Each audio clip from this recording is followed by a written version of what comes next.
So ito yung glimpse kung ano yung matutunan nyo sa Module 3.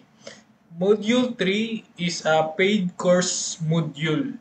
No? So dito ko ituturo yung strategy ko and paano ko naipasa or paano ipapasa yung prop firm challenges. No? Sa Module 3 is mayroon tayong dalawang option. So we have option 1 na solely strategy lang talaga. And we have also option 2, ito na yung mentorship or bootcamp na tinatawag ko. So sa option 1 is my personal high probability strategy. No, dito ko ituturo yung dalawang strategy ko. First is this liquidity grab.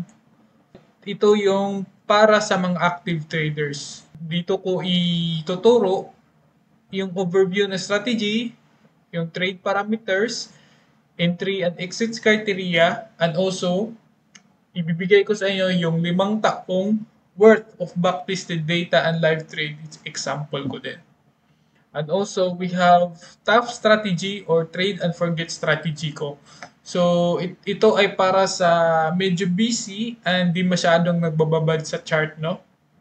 Tuturo ko yung overview ng strategy, trade parameters, entry and exits, trade criteria, and also we have 3 years worth of backtested data and live trades na ibibigay ko sa inyo.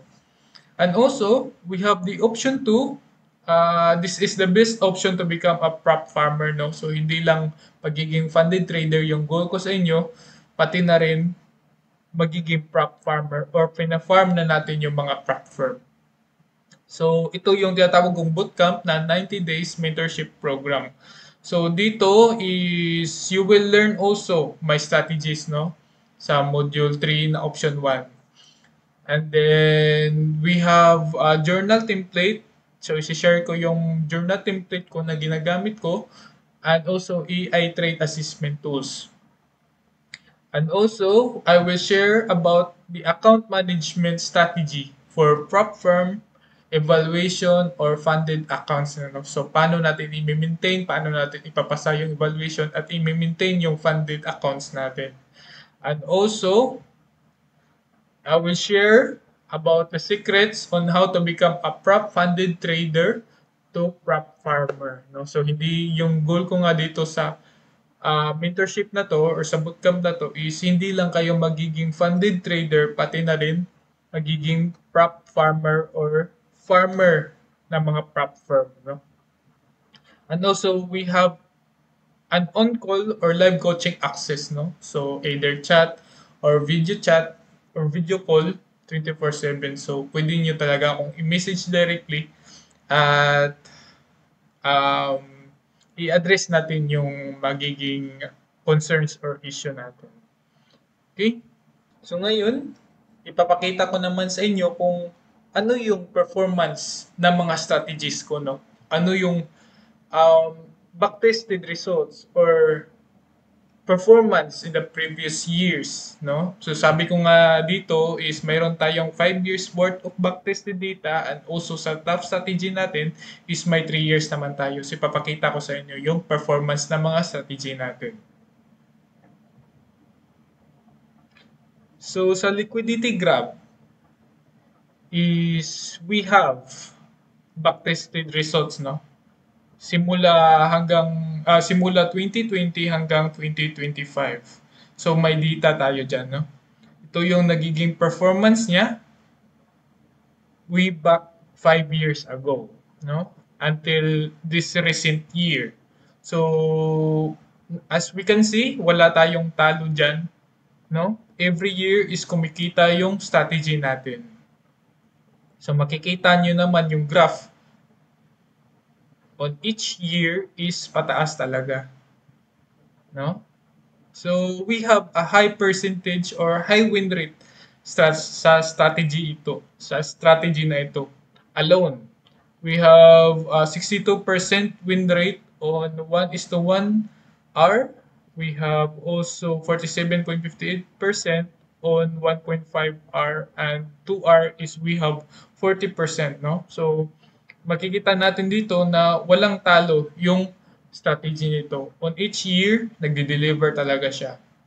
And also, we have various certificates na using our strategy na liquidity grab alone. Proofs na naggumagana at nagpe-perform talaga yung strategy natin, no? So we have Alpha Capital, we had Funded Next, no? So pangalan ko lahat nakalagay diyan. And also we have payout achievements na so far, no? So itong strategy lang na ito is nagde-deliver siya ng mga certificates at saka mga payout. Ito yung proof na gumagana talaga yung strategy na ito. And also, lipat naman tayo sa isang strategy natin na itong TAF strategy. Based on result, we have 3 years back-tested data, no? So, ito yung mga data natin way back 2023. So, nakikita natin na pataas yung graph natin, no? Walang masyadong drawdown din. So, as we can see, we have higher percentage win rate compare sa liquidity grab o yung isang strategy natin, no? And then, yeah, 2023, we have 42% annual return, no? And 2024, we have 32%. And 2025, until this recent day, so we have 22% return. So, as we can see also, walang talo yung strategy na ito.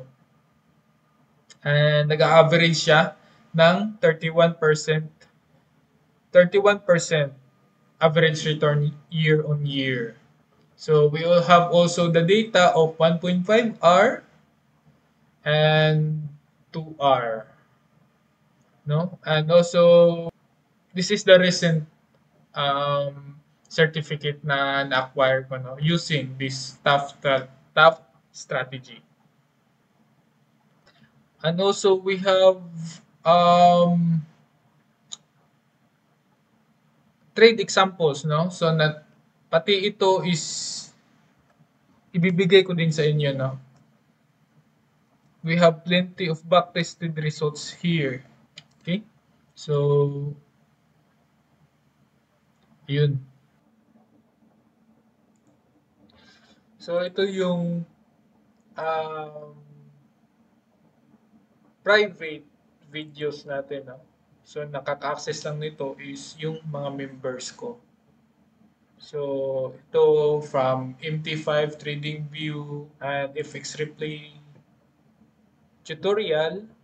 Ito yung mga liquidity grab, dito yung pinaka-video or yung tutorial talaga kung ano yung setup or ano yung context at saka trade and exit strategy natin. Ito naman sa liquidity grab, ito naman sa top strategy. So mayroon tayong mga videos dyan, no? So dyan ko itinuturo yung mga strategies natin. And also we have trade journal template.